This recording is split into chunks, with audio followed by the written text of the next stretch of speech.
once in a small village nestled between mountains, there lived a young man named Aidan, who was known for his wit and intelligence.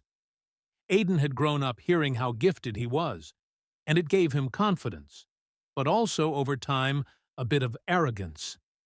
He often looked down on others who weren't as quick or clever as he was, and took every opportunity to show off his abilities.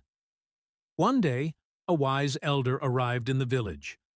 Known far and wide for her wisdom, she was humble in her ways, never seeking attention, but always willing to help. Many villagers respected her deeply and sought her guidance. Curious to prove himself, Aidan approached her one evening and challenged her to a contest of riddles and puzzles. "Let's see whose mind is sharper," he boasted.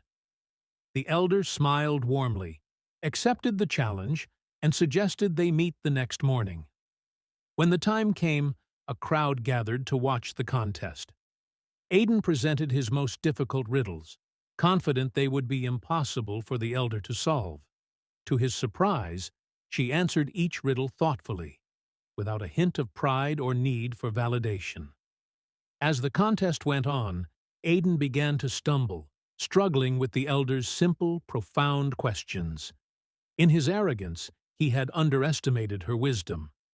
Feeling frustrated and embarrassed, Aidan asked, "How is it that you, who live so humbly, can answer these riddles without faltering?" The elder gently replied, "A mind that believes it knows everything will struggle to learn, but a heart that is humble welcomes knowledge from all places, whether it's from books, nature, or others' experiences." Humbled, Aidan realized that his pride had been a wall, keeping him from growing and learning from those around him. From that day, he began treating others with more respect, and instead of seeking admiration, he sought to understand and help others. As Aidan learned, humility didn't diminish his intelligence. Instead, it allowed him to grow wiser and more loved by his community. In the end, Aidan discovered that true strength isn't in showing off what you know, but in having the humility to recognize that everyone has something valuable to teach.